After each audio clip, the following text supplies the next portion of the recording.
Pak Oso kemarin kan sempat Pak Ahok mention soal rematch antara Anies Ahok. Pak Oso ngeliatnya gimana? Mungkin nggak terjadi? Waduh, itu kalau saya lihat sebetulnya itu saya lihat sih kayak minyak sama air ya. Kalau saya lihat, tapi dalam politik saya nggak bisa melihat seperti itu. Politik beda dengan minyak sama air. Oke. Oh banyak itu ya, aduh yang dulunya bilang ini nggak mau ini tiba-tiba oh, gitu. Ini wagahnya neken-neken kiri kanan, tahu-taunya bergabung gitu kan. Oke. Kalau saya enggak lah gitu, kalau saya enggak begitu. Saya berusaha mengajak kader saya untuk berpikir secara jernih dan secara konsepsional dan berpihak kepada bangsa ini. Oke. Dan sosok seperti apa yang kemudian akan diusung sama Partai Hanura? Dalam soal pengusungan itu, ya nantilah kita dekat-dekat itu kan masih. Pak, kasihlah clue-nya. Belum ini kok dia belum apa? Dia belum launching semuanya. Belum.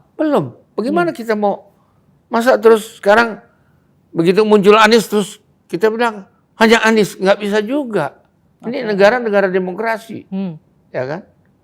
Jadi kalau nggak ada yang tampil lagi, hanya Anies satu-satu, ya memang Anies lah, ya kan? Tapi kan ini belum, kan? Ya. Saya pikir yang terbaik lah yang harus di Jakarta ini karena bagaimanapun juga walaupun ada IKN, Jakarta dalam 15 tahun ke depan masih sebagai wilayah yang strategis di dalam politik. Jakarta masih akan jadi wilayah yang strategis di ranah dalam politik. Kalau bicara soal nama calon daerah tadi kalau Anda katakan Jakarta jadi wilayah yang tetap strategis. Selain Jakarta, wilayah mana lagi yang kemudian menurut Hanura jadi basis-basis suara yang perlu diperebutkan di pilkada nanti? Jawa itu pasti sebagai basis. Pasti sebagai basis adalah Jawa. Jawa Barat, Jawa Timur, Jawa Tengah. Itu pasti sebagai basis. Bali. Itu pasti jadi basis. Pasti jadi basis. Sumatera Utara. Pasti jadi basis.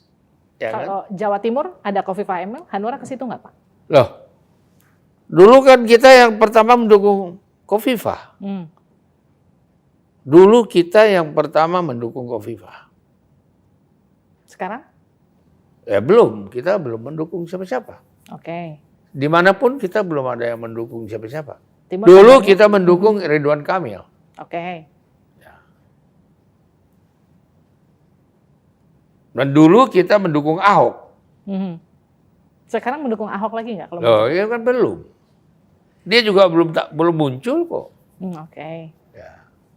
Belum ada obrolan-obrolan dengan PDIP soal koalisi-koalisi di belum. Bandung, di Jawa Barat gitu. Belum ada. Kita belum diajak atau belum ngomong ya sama aja lah.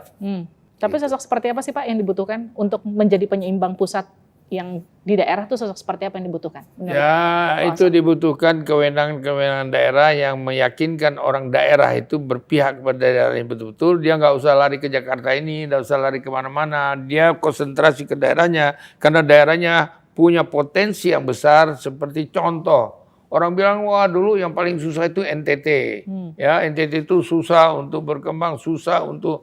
Saya bilang nggak benar itu. Jangan dipikir NTT itu daerah yang subur. Nggak ada Indonesia ini provinsi yang tidak subur, nggak ada. Jadi daerah itu sebetulnya bisa makmur. Kalau diberi kewenangan kepada daerah, diberikan otonomi ini, jangan otonomi daerah itu dicabut. Berikan kewenangan itu kepada daerah-daerah. Maka tagline kita partai kita ke depan ini sudah memutuskan berpihak kepada daerah. Kenapa? Daerah makmur baru ada Indonesia makmur. Bukan Jakarta makmur terus Indonesia makmur. Oke. Ya. Jadi harapan Pak Oso sendiri di pilkada nanti akan seperti apa Pak? Ya itu tadi, berpihak pada daerah. Lewat Berpihak tokoh-tokoh kepada yang daerah. diusung. Lewat tokoh-tokoh yang diusung. Lewat tokoh-tokoh yang diusung dan yang bertanggung jawab terhadap daerahnya. Bukan ketergantungan daripada anggaran pusat itu saja. Tapi dia harus betul-betul bisa membuat dan mencari, membangun investasi-investasi baik melalui APBN maupun dengan para investor-investor yang menjanjikan. Kita punya raw material yang begitu luar biasa. Tapi dulu kan kita hanya jual raw material. Harus sampai at least semi-finishing product dan finished products. Jadi kalau umpamanya cuma jual material saja, kita menjadi kuli ya pada negara lain. Tapi kalau sampai dengan semi-finishing product, artinya ada investor masuk di situ. Sehingga bahan dia dari kita, uang bangun pabriknya dari dia, lantas teknologi, transfer of teknologi bisa juga ikut orang kita. Jadi bukan sebagai kuli. Itu yang harus dilakukan sekarang.